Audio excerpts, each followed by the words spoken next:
Olá, meu nome é Wayne Morrison. Estou falando sobre o evento que aconteceu comigo. Nesta gravação, faz 50 anos. Era o início dos anos 70, e eu tinha 17 anos. Fui convidado para uma festa e havia tomado alguns remédios, não lembro do que eu estava doente, mas era algo ou outro. Eu só tinha 17 anos, e quando cheguei lá, esses caras eram um pouco mais velhos que eu. Havia muitas bebidas e coisas rolando. Comecei a beber. Em algum ponto, e não tenho certeza de quando, perdi a consciência. Bem, presumo que tenha perdido a consciência. O que aconteceu foi que, no momento, eu estava bebendo e me divertindo, e no instante seguinte, estava me movendo em uma escuridão negra, com um som profundo e profundo me rodeando. Acho que as pessoas chamam isso de túnel, talvez até eu mesmo, mas nem tenho certeza se foi assim que me pareceu. Parecia apenas um vazio negro, mas não era assustador. Enquanto eu viajava, e parecia que estava me movendo rápido, para frente, percebi uma espécie de luz à minha frente. Quando me aproximei dela, vi que estava passando por cima de um campo de flores. E essas flores não eram normais, elas eram, pelo que lembro, enormes. Algumas podiam ter 10, 12, até 50 pés de altura. E todas estavam se comunicando comigo. E quando digo comunicando, não quero dizer que falavam em linguagem, mas de alguma forma interagiam comigo, e eu com elas. Tudo parecia muito pacífico e positivo. E, a essa altura, vindo do planeta Terra, eu deveria estar assustado, mas não estava. Enquanto passava por essa cena, uma espécie de presença, e não sei que tipo de presença era, me puxou para uma área onde uma luz apareceu ao longe. Essa luz estava muito distante, mas era muito brilhante, e foi ficando cada vez mais perto até estar bem na minha frente. De alguma forma, eu sabia instintivamente que nos conhecíamos, mas não tinha um nome para essa presença. A luz não tinha um corpo, embora pudesse ter uma forma vagamente corporal. E essa presença me comunicou instantaneamente muitas informações. Uma coisa que preciso dizer é que a comunicação nesse lugar não é como a nossa, onde usamos símbolos de símbolos, onde dizemos uma coisa para significar algo que pensamos que é, em nossa linguagem. Isso foi uma comunicação instantânea, onde eu podia sentir e entender o que estava sendo dito antes mesmo de pensar. E, como eu sabia por algum motivo que todas as minhas perguntas poderiam ser respondidas naquele momento, fiz a única questão que me incomodava até então, ou pelo menos que estava em minha mente. Por que estou aqui? Qual é o sentido da vida? E essa presença me transmitiu um sentimento de amor. E quando digo isso, não me refiro ao amor como eu sempre senti aqui, ou como outros podem ter sentido. Você ama alguém, ama outras pessoas, mas isso era um amor abrangente, que envolvia tudo. E foi emocionante ouvir isso, porque era o que eu queria ouvir, suponho.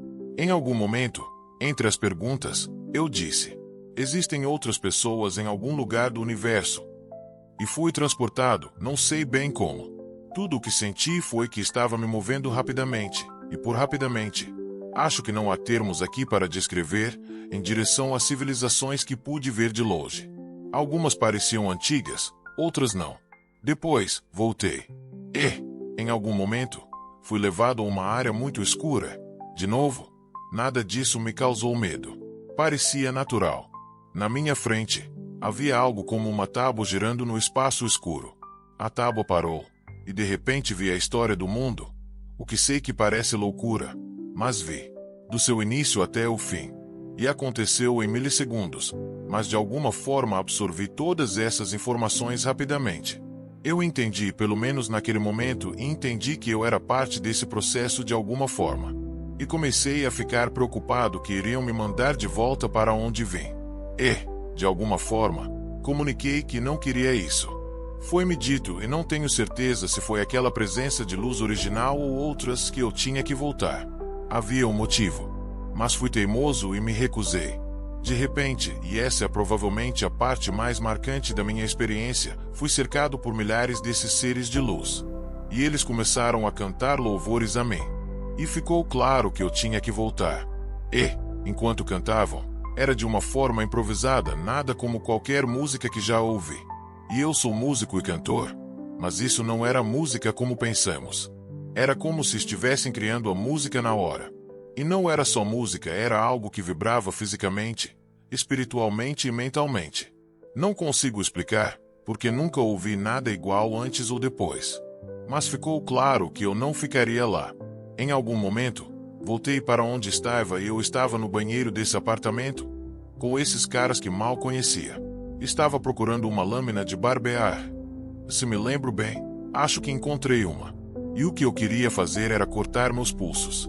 Sei que isso soa sombrio e mórbido, mas não era por um motivo ruim.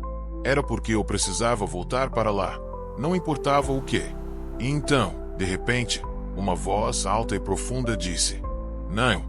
E, no mesmo instante, alguém abriu a porta do banheiro e disse: "Ei, pessoal, ele está aqui." No dia seguinte, fui até minha namorada. Eu tinha 17 anos e contei tudo o que havia acontecido. Mas não havia contexto, lembre-se. Isso foi no início dos anos 70, 50 anos atrás. Não havia referências. Cerca de 1 ano e meio depois, casei com minha namorada. Ela agora é minha esposa. E tivemos um bebê. Um dia, estávamos assistindo TV, um programa diurno. Acho, talvez o Merv Griffin Show. E eles tinham um convidado chamado Dr. Raymond Moody, que tinha acabado de lançar um livro chamado Life After Life, Vida Depois da Vida. Eles começaram a discutir as histórias do livro, pessoas que alegavam ter morrido e voltado com relatos muito parecidos com o meu. Eu pulei do sofá e disse à minha esposa: "É isso. Isso foi o que aconteceu comigo." Fui e comprei o livro. De fato, a maioria dos relatos batia com o que eu tinha vivido. Alguns diferiam um pouco, mas no geral era a mesma coisa. Com o passar dos anos, conforme fui envelhecendo e a internet surgiu, comecei a ver que outras pessoas tinham tido experiências assim, e agora percebo que somos milhões. Provavelmente isso acontece desde o início dos tempos, imagino. Quando conto minha história, é importante para mim não colori-la com qualquer experiência religiosa. Eu pessoalmente não sigo uma religião, não sou anti-religião. Apenas não pertenço a nenhuma. Já ouvi pessoas dizerem: "Acho que era Jesus, acho que era Deus." Sim, talvez eu também pense que era um ou outro. Mas tento não incluir isso na história, porque quero apenas relatar os fatos como aconteceram. E eles aconteceram de forma tão vívida e clara que, aos 17 anos, ficou marcado na minha mente de um jeito que nunca mais me deixou. E isso é uma coisa boa, não ruim. Conforme envelheço, o que está acontecendo, reflito sobre isso mais e mais a cada dia. E sou grato.